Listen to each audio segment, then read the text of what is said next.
Bonjour à tous et à toutes. Donc aujourd'hui on se retrouve pour une nouvelle chronique. Alors là je suis dans un autre cadre parce que j'ai lu à côté, c'est plus pratique pour moi vu qu'il y a toutes mes notes. Mais aujourd'hui je viens vous parler du tome 3 de Vampiria. Donc la Cour des Ouragans par Victor Dixon, édité chez Robert Laffont dans leur collection R.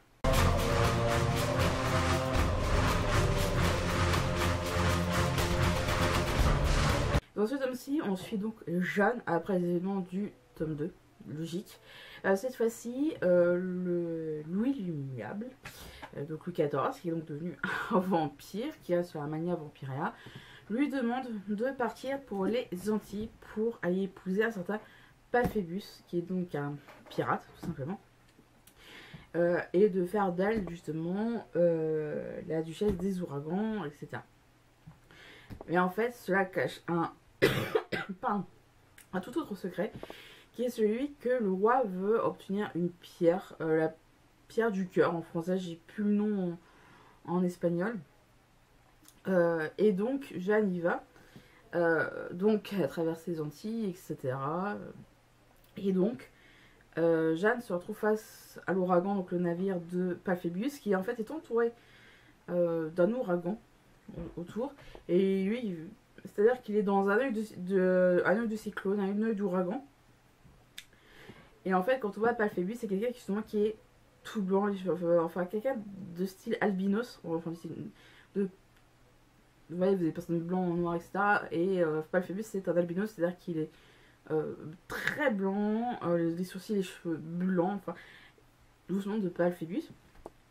Sauf que Jeanne ne va pas épouser Palphébus aussi facilement. Il y aura donc des épreuves avec d'autres prétendantes à la main de Palphébus.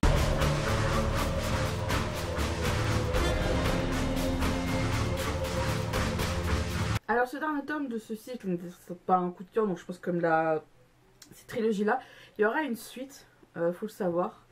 Alors avant de vous donner mon avis, j'ai juste à dire, je suis obligée de le dire plus tôt. N'oubliez pas de pas regarder la vidéo pour pas vous faire spoiler. Vous pouvez la regarder pour avoir juste un avis quelconque, mais il faut avoir lu le tome 1 et le tome 2 vu que c'est une suite, hein, logique. Mais là oui, vu que c'est le dernier tome de trilogie, il y aura une suite. C'est marqué derrière un autre cycle de Vampiria. Et en fait cette trilogie là n'est pas un coup de cœur pour des raisons que j'ai pu vous citer avec les chroniques précédentes et que je vous cite encore là. Par moment, je me suis dit, bon, je vais peut-être faire un finir le livre parce que j'aime bien l'univers que Victor Dixon a créé, mais il y a évidemment des trucs qui, moi, m'ont dérangé. Je peux comprendre que certains crient au coup de cœur, etc., par rapport à ce que Victor Dixon a pu écrire avant. Je n'ai jamais lu actuellement, avant ça, je n'ai jamais lu de Victor Dixon, malgré les succès qu'il a écrits. Mais en tout cas, pour la trilogie de Vampiria, j'aime bien. En tant que passionné d'histoire, bien sûr, ça s'entend. Mais sinon, c'est pas the grosse révélation de l'année. Hein. Bien sûr, c'est plus simple. Vu que c'est des emprunts médiathèque, je voulais au moins les finir. Voilà, pour dire. Parce que j'aime pas abandonner mes lectures. Je peux comprendre que certains. Voilà, abandonner une lecture, c'est pas si grave. Moi, il y en a certains, c'est de la pause à longue durée. Hein. Il y en a certains, je les ai commencés il y a des années, je les ai toujours pas finis. Mais là, vu que c'est des emprunts, je me suis dit, c'est bien que je les termine. Alors, le plus gros point que je vais citer dedans, c'est Jeanne. Alors, Jeanne, jusqu'au tome précédent, elle m'a saoulée. Au bout d'un moment, j'avais vraiment marre de son caractère. J'avais marre d'elle. C'est pas du tout. Enfin, c'est pas le genre de personne avec que je côtoierais dans la IRL, hein, dans la vraie vie. Mais elle a vraiment changé, mais plus vers la fin du roman. Parce que je trouve ça un peu dommage. Elle a vécu un gros truc qui fait qu'elle a. Je sais pas. Alors après, quand on lit la suite, oui, on sait qu'il y a des choses qui font qu'elle a évolué, mais est-ce que ça aussi, ça pose un peu sur de morale? Est-ce que pour changer une personne, il faut vraiment quelque chose d'extrême, si je peux me permettre, dedans pour se dire ouais, faut. Enfin, le terme d'électrochoc plutôt. Est-ce que pour certaines personnes, il faut vraiment un certain électrochoc pour leur faire comprendre au bout d'un moment que. Là, moi, je suis d'accord. Hein. Après, c'est. Alors, c'est à sujet à l'interprétation ce que je raconte, hein, bien sûr. Mais en effet, certaines personnes ont besoin d'un petit électrochoc pour se rendre compte que leur comportement, leur caractère, c'est pas spécialement ce qu'on attend d'eux. C'est un peu le cas de Jeanne, où elle pensait vraiment à elle-même. Surtout moi, pour moi, avec les deux tomes et surtout celui-là, c'est surtout celle qui pense qu'à elle. Il dit, certes, agir pour les autres. Voilà, alors, je vais dire des noms, mais parce que normalement, vous êtes censé avoir lu le premier tome. Avec Naoko. Je veux dire, Naoko, je l'adore cette fille. Je l'aime bien, le côté japonais. Mais le problème qu'il y a, c'est qu'en effet, comme on dit, chasser le naturel et revient au gros galop, pardon. Et j'ai l'impression que Jeanne, c'est ça.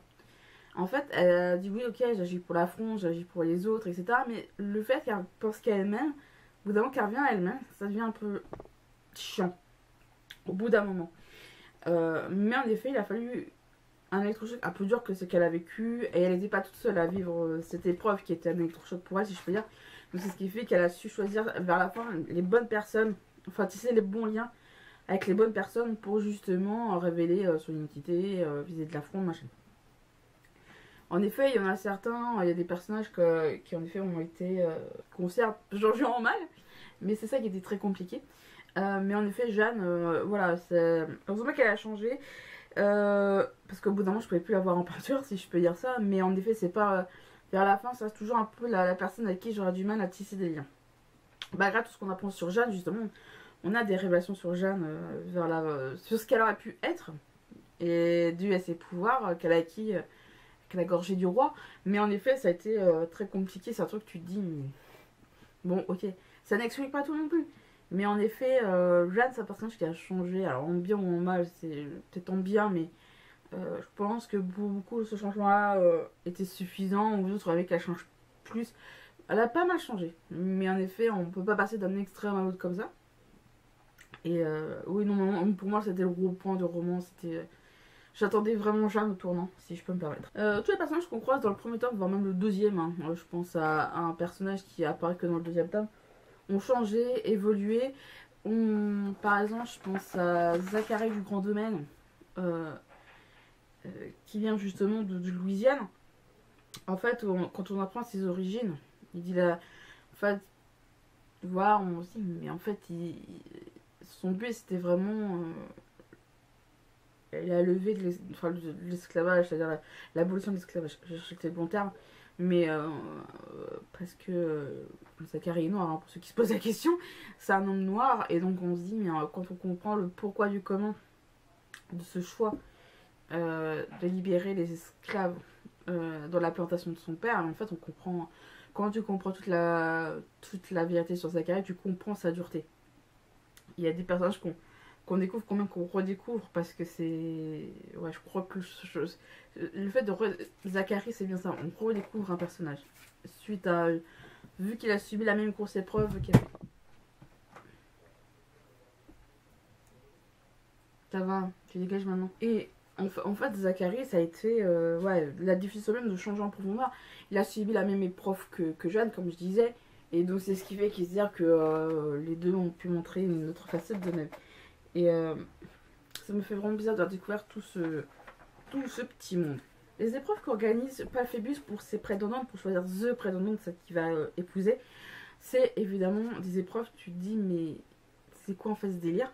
Il y en a certaines, là c'est un peu comme la gorgée du roi dans le premier tome, le type d'épreuve est, comment dire, défini par rapport au milieu dans lequel on est.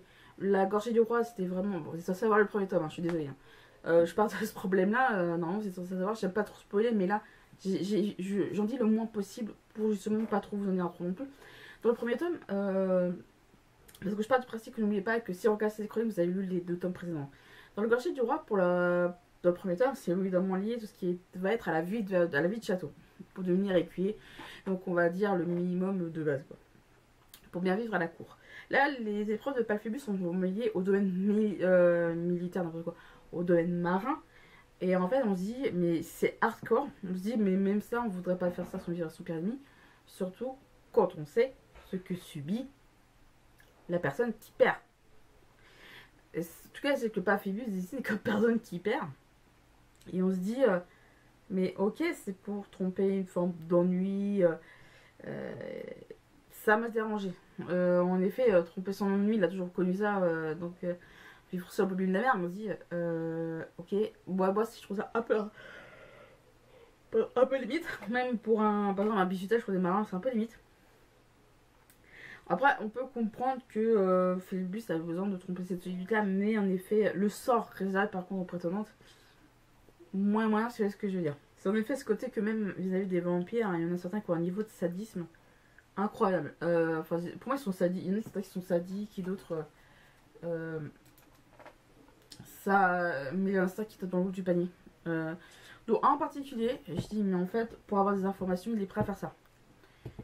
Voilà, donc ça m'a un peu dérangé, si je peux me permettre du terme. Et ouais, ça m'a un petit peu dérangé au bout d'un moment de dire qu'ils ont certains qui sont. Enfin, même l'être humain. Mais en fait, l'être humain est capable du meilleur comme du pire, surtout du pire. C'est pour ça que les vampires, ça révèle un peu la réalité de la chose, mais moi ça me dérange. Mon personnage, je tiens à dire un truc, c'est un personnage sur toute la trilogie qui moi j'ai adoré. Il apparaît dans le tome 2, pas dire que du tome 2, pardon, c'est Lord Sterling Raindust. Je suis désolée si je le prononce très mal, j'ai pas un anglais officiel. C'est un personnage que j'ai perdu depuis le tome 2, pour ceux qui ont lu la trilogie. C'est un personnage, c'est un vampire britannique, pour ceux qui. Voilà. Mais qui a vraiment plein d'aspects qui fait très british. Il a un look et une coupe très british. Alors, vous allez me dire la coupe punk. Mais c'est un truc qui est génial, moi j'aime beaucoup. Ça dénote un petit peu avec les grandes perruques, etc. Il a vraiment un style anglais, pour le coup, un style, même en termes de vêtements, le gars il est incroyable. Donc il a une façon de parler très british. Où il sait Shakespeare. Alors, Shakespeare, franchement, Victor Dixon, je le félicite d'avoir lu, je pense, les romans de Shakespeare. Parce que les rêves, elles sortent. Hein. Franchement, est-ce que c'est le meilleur de Shakespeare? Peut-être. Je sais pas encore, je suis pas davantage posée sur la question. Mais en tout cas, il a vraiment un truc très british. Sterling. Oh, j'arrive pas à dire. Mais en tout cas, c'est vraiment un personnage que j'ai aimé. Un personnage en couleur et pourtant c'est un vampire. Hein. Donc, il vit la vie. Bref. Mais en tout cas, pour terminer cette chronique, je tiens juste à dire que c'est une trilogie qui a des hauts et des bas. Avec des personnages en haut et en couleur. C'est vrai que pour faire votre propre idée, ça serait mieux que vous les lisiez. Je n'ai pas la sainte parole, je tiens à vous le dire. Ne vous basez pas uniquement sur ce qu'on vous dit. Vous pouvez prendre plusieurs avis et avoir plus ou moins. Mais voilà, moi je pars toujours de l'idée que vous pouvez faire votre propre avis. Si vous avez la possibilité, faites comme moi, prenez-les en médiathèque ou en bibliothèque, c'est toujours bien, ça coûte pas cher. Généralement c'est rentable. Enfin c'est rentable, c'est généralement un emprunt, vous allez rembourser votre emprunt. Vous allez rembourser votre truc annuel, mais votre abonnement annuel, je dois très chercher le terme. Mais en effet, c'est vraiment une trilogie que moi j'ai aimé. C'est pas the gros coup de cœur comme je disais, mais j'ai aimé redécouvrir. C'est vraiment une uchronie et que j'ai beaucoup aimé. Si en effet Louis XIV c'était devenu un vampire et s'il n'y avait pas eu Louis XV, Louis XVI, tout, je trouve qu'on a quand même encore des zones sur certains aspects, comme je disais, encore vis-à-vis.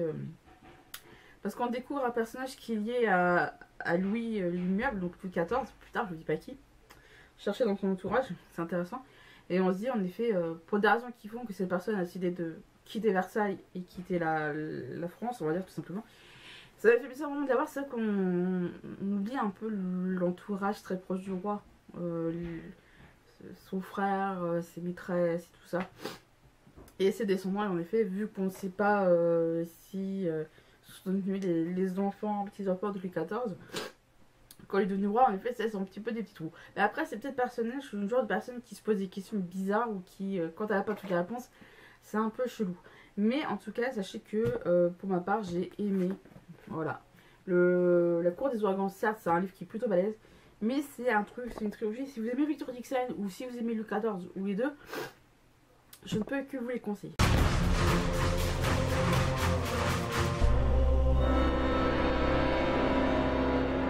Ma chronique sur la cour des ouragans de Victor Dixon est terminée. J'espère qu'elle vous a plu. Sur ce, moi je vous dis donc à la prochaine pour d'autres vidéos. Et je vous souhaite donc de bonne écoute. How many combats must there have been for good to triumph evil? I have a dream. And for the royal ark to be protected and